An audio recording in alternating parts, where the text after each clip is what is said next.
जोर से आप सभी लोग, तो एक बार अच्छा लगेगा सभी लोग शेयर कर दीजिए। हाँ, पहला प्रश्न आपकी स्क्रीन पर, पहला प्रश्न आपकी स्क्रीन पर है। और ये जो है, पहला प्रश्न कह रहा है, आचार्य महावीर प्रसाद द्विवेदी द्वारा संपादित पत्रिका है। जी हाँ, आचार्य महावीर प्रसाद द्विवेदी जी द्वारा संपादित पत्रिका कौन सी है?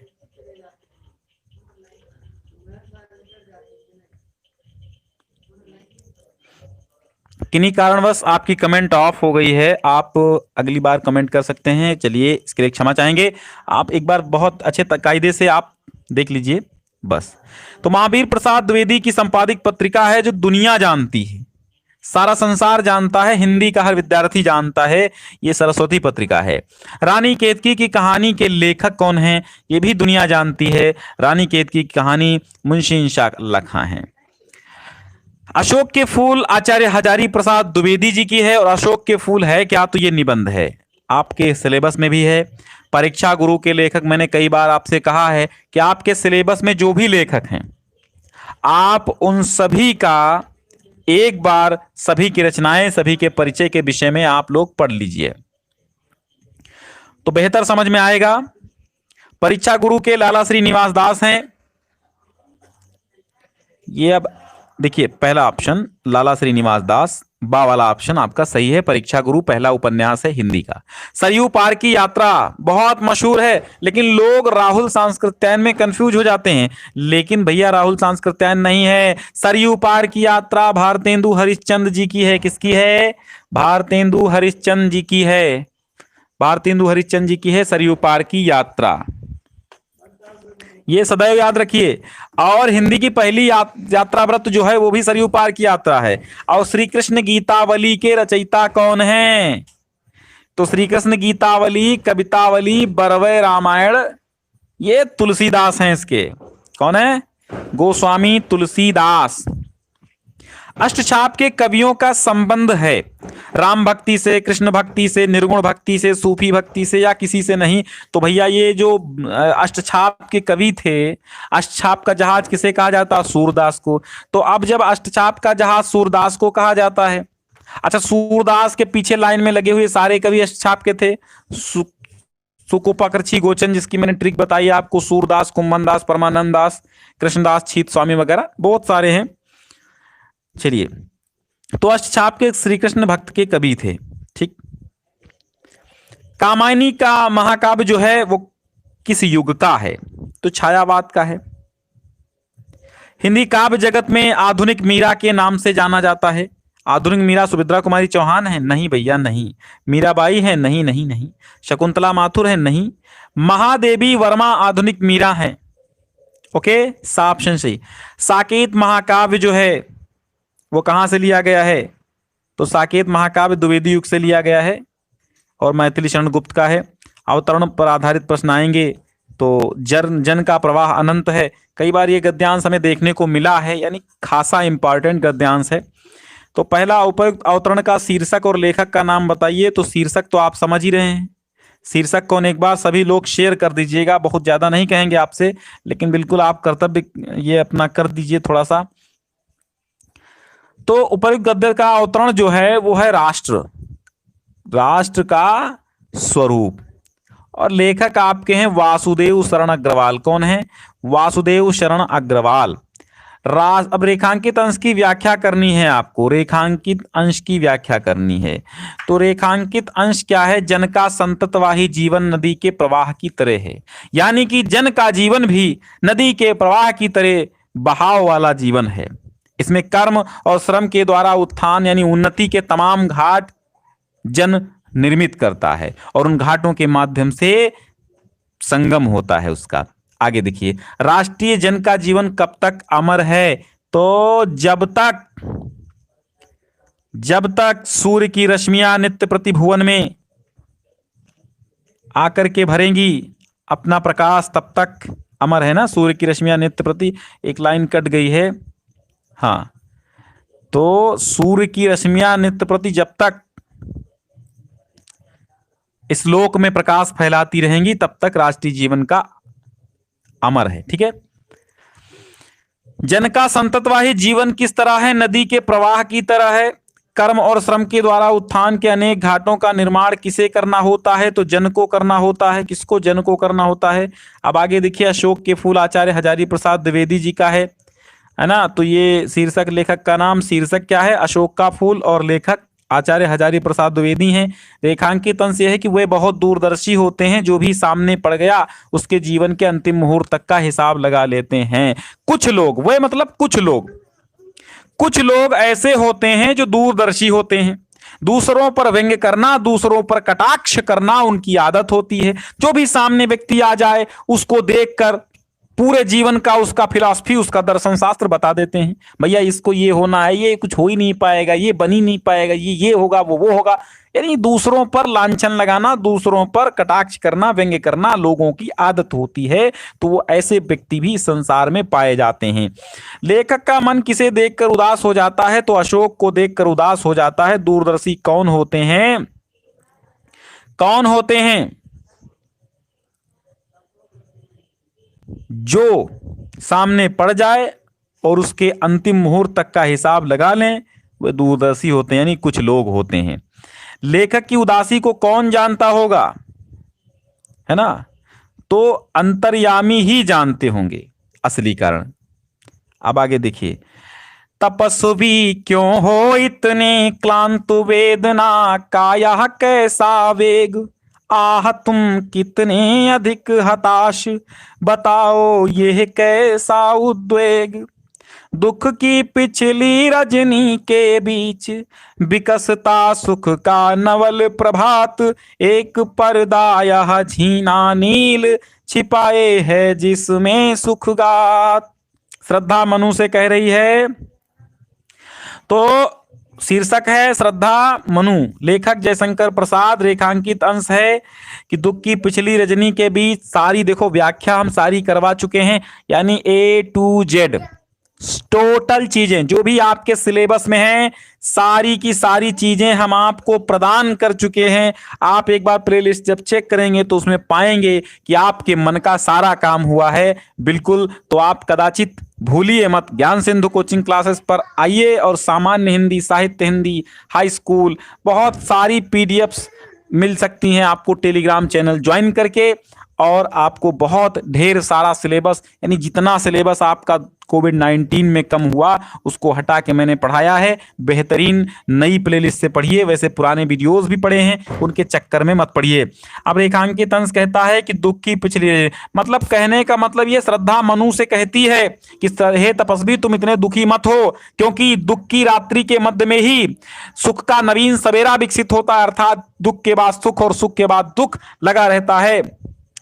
चलिए आगे देखिए, उपरोक्त पद्यांश में कौन किससे कह रहा है? तो श्रद्धा मनु से कह रही है। तपस्वी कौन है? मनु है। दुख के मध्य कौन विकसित होता है? सुख का नवल प्रभात। मुद्रा होगी वर वदन की, मूर्ति सी सौम्यता की, फेरे उन मेरे रंजन में। भैया देखिए, इसके लिए हम ये थोड़ा सा एक पंक्ति जो है ये डिस्टर्ब हो गई। क्यों? क्योंकि ये वाली टाइपिंग मिस्टेक हो गई है। अब इसके लिए क्षमा चाहेंगे। तो मुद्रा होगी बरबदन, सीधे साचे, ये जो पवन दूतिका आया है, ठीक है। सीधे सादे वचन उसके सिक्त होंगे मधु सुधा से, नीले फूले कमल दलसी, श्याम की सी गात, श्याम गात की श्यामता है, और पीला प्यारा वसन कटिमे पहनते हैं फबीला। छोटी काली यलक मुख की कांति को है बढ़ाती, सदवस्त्रों में नवल तन की फूटती सी प्रभा है। तो आइए देखते हैं, ये पवन दूतिका का है। शीर्षक पवन दूतिका, कवि अयोध्या सिंह उपाध्याय, हरिऔध। रेखांकित अंश की व्याख्या हम कर दिए हैं कि नीले फूले अर्थात पुष्पित नील कमल के समान, दल पत्ते के समान उनके शरीर की श्यामता है, और पीला प्यारा वस्त्र अपने कमर में पहनते हैं जो बहुत ही फबीला यानी बहुत ही सुंदर है। ये पवन दूतिका यानी पवन को राधा बता रही हैं। श्री कृष्ण के शरीर की श्यामता कैसी है? नीले फूले कमल दल के समान। वह कटी में कैसे रंग का वस्त्र पहनते हैं? पीले रंग का। नीले फूले कमल दल सी श्यामता है, तो इस पे सी आ गया है ना, तो पंक्ति में उपमा अलंकार है।